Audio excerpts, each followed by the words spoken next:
In this uncommon alliance between Western democracies and the Soviet Union, both sides obviously knew they couldn't completely trust each other. But since this was a first-time experience for all of them, they couldn't quite figure out where to put the cursor.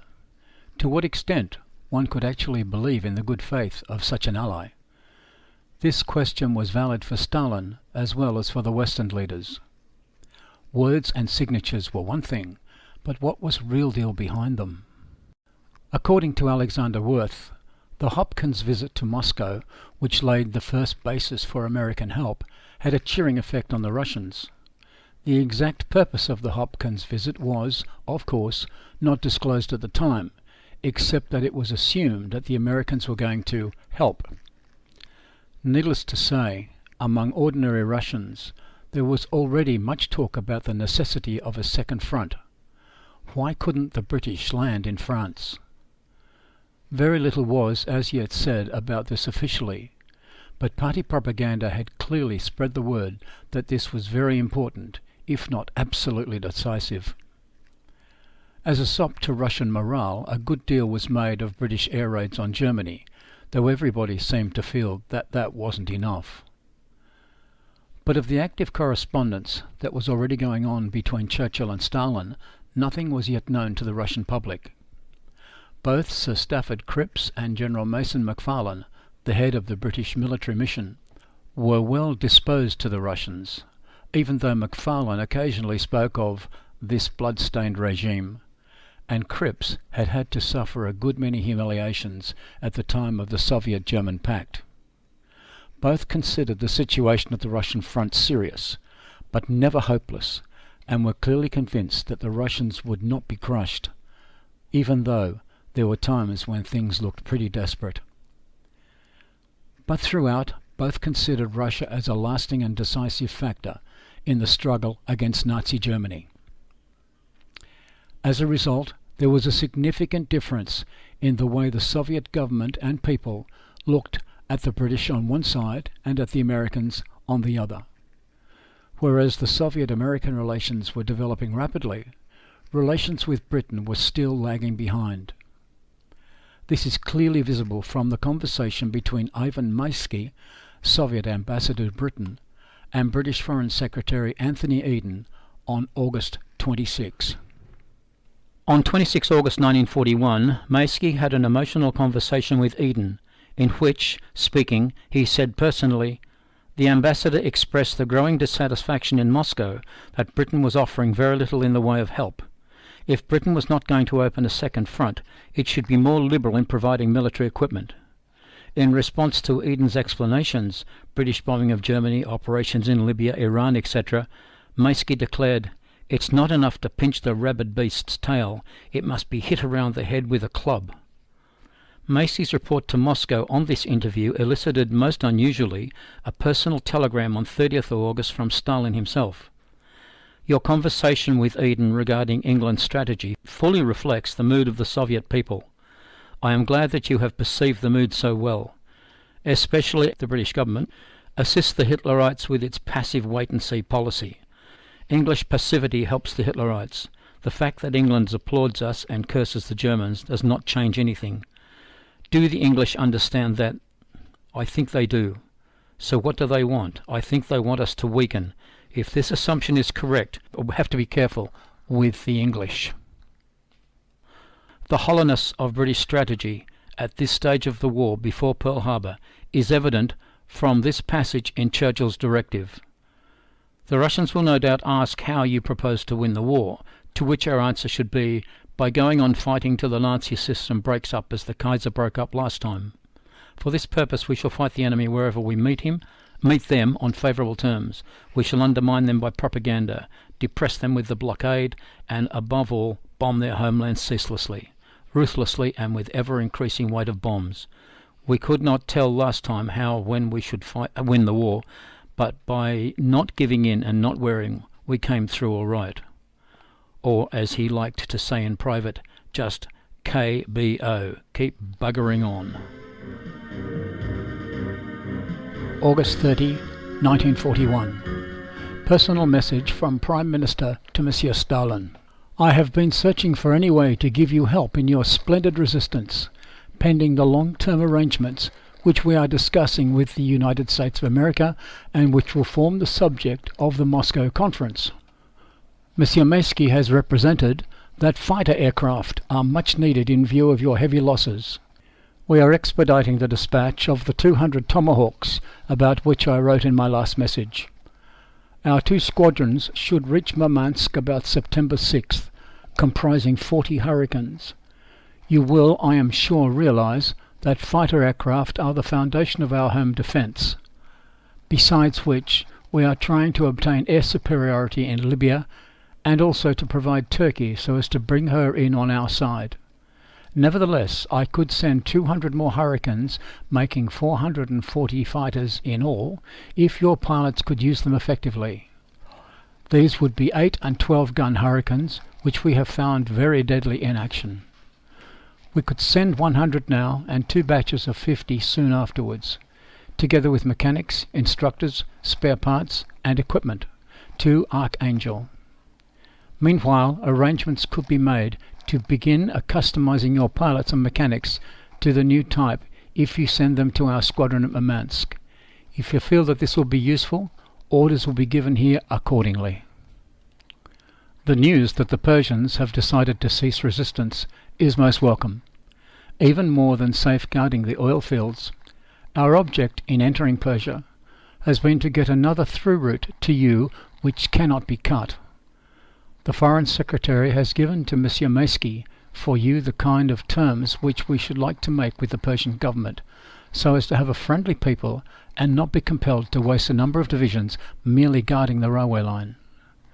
We are making a large-scale base at Basra, and we hope to make this a well-equipped warm water reception port for American supplies, which can thus surely reach the Caspian and Volga regions.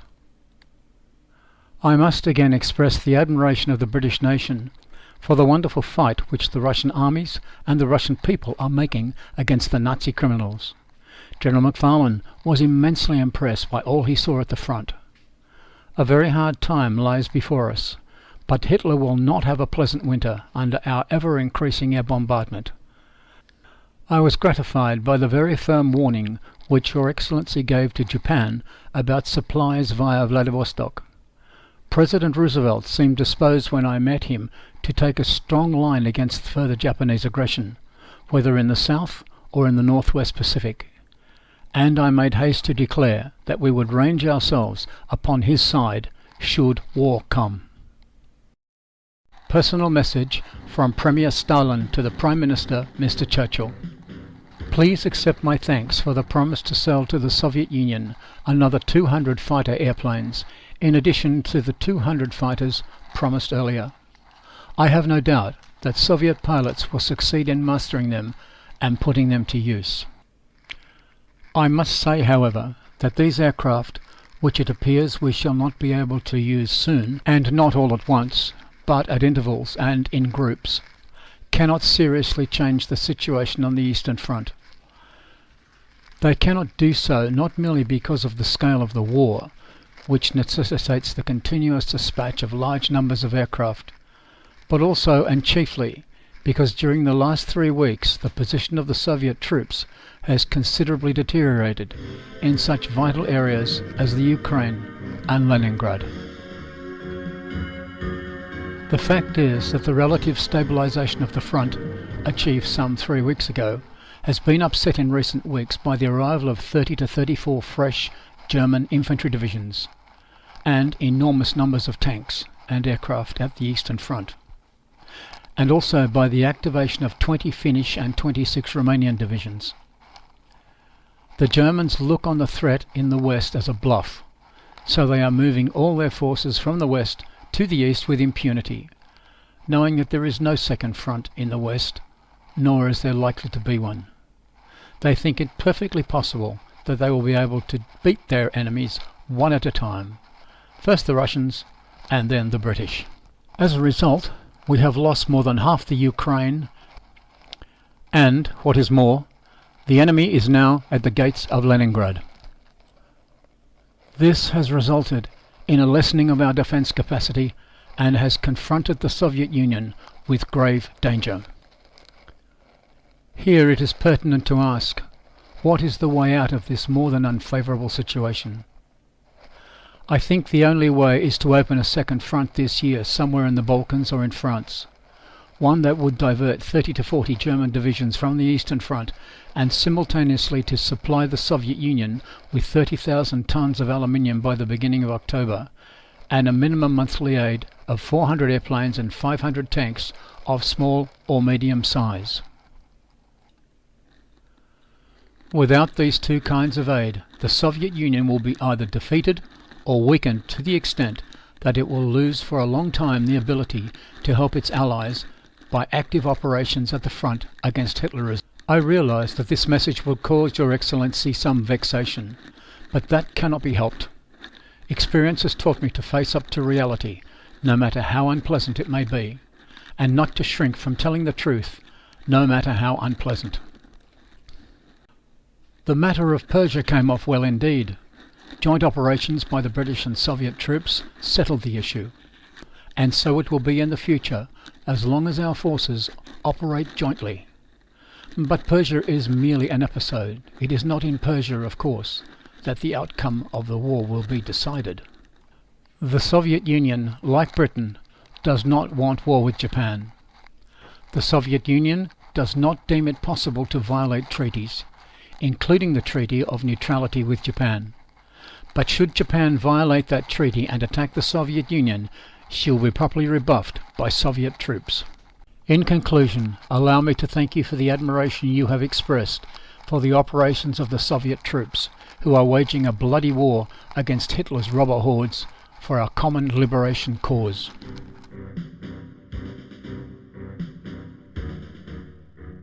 Churchill spent most of 5 September preparing his response to Stalin, cancelling his other engagements. In the morning, Eden convened a meeting of the Chiefs of Staff, to which Maisky and the head of the Soviet military missions in London were invited, so they could hear for themselves Britain's strategic rationale. The British military presented a raft of arguments against a diversionary landing in Europe, but this only served to confirm Maisky's previous assessment.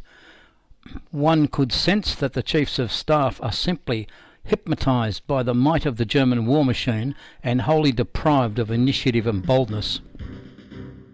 Meanwhile, Churchill showed a draft reply to the Cabinet for consideration. This was an unusual occurrence. Normally the PM jealously preserved his exchanges with Stalin and Roosevelt as personal correspondence, and it shows that he recognised the gravity of the moment. Stalin, he told his colleagues, was worthy of being told the truth and was capable of facing the facts of a situation, whereas Cripps ignored them in his emotional dispatches. Following advice from the Chiefs of Staff, ministers discussed and ruled out diversionary operations in France or the Balkans, but the PM's draft reply, bypassing the question of supplies, was considered too negative in tone and content, especially by the Labour members. Eden, Beaverbrook, Minister of Supply, and the Chiefs of Staff suggested certain amendments, stressing somberly, "There are ominous signs that Russia is cracking. This is an historic telegram, probably the most important which you have so far sent to the head of a foreign state. Ministers and the Chiefs of Staff therefore feel that, at this critical stage in the war, the telegram should sound an encouraging note throughout. Emphasis should be on the spirit of comradeship, willingness to share burdens and good cheer, and that as far as possible negative or discouraging information should be excluded." Churchill took account of these suggestions in the response he eventually sent to Stalin. September 6, 1941. Prime Minister Churchill to Monsieur Stalin. 1. I reply at once in the spirit of your message. Although we should shrink from no exertion, there is in fact no possibility of any British action in the West except air action, which would draw the German forces from the east before the winter sets in. There is no chance whatever of a second front being formed in the Balkans without the help of Turkey. I will, if Your Excellency desires, give all the reasons which have led our Chiefs of Staff to these conclusions. They have already been discussed with your Ambassador in conference today, and with the Foreign Secretary and the Chiefs of Staff. Action, however well meant, leading only to costly fiascos, would be no help to anyone but Hitler. The information at my disposal gives me the impression that the culminating violence of the German invasion is already over, and that winter will give your heroic army some rest. This, however, is a personal opinion. About supplies. We are well aware of the grievous losses which Russian industry has sustained, and every effort has been and will be made by us to help you. I am cabling President Roosevelt to expedite the arrival here in London of Mr. Harriman's mission, and we shall try even before the Moscow conference to tell you the numbers of aircraft and tanks we can jointly promise to send each month, together with supplies of rubber, aluminium, cloth, etc. For our part, we are now prepared to send to you, from British production, 1/2 of the monthly total for which you ask in aircraft and tanks. We hope the United States will supply the other half of your requirements. We shall use every endeavour to start the flow of equipment to you immediately.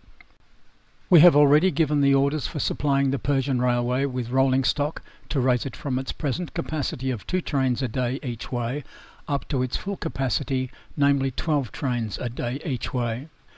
This should be reached by the spring of 1942, and meanwhile will be steadily improving. Locomotives and rolling stock have to be sent around the Cape from this country after being converted to oil burners, and the water supply along the railway has to be developed. We are ready to make joint plans with you now.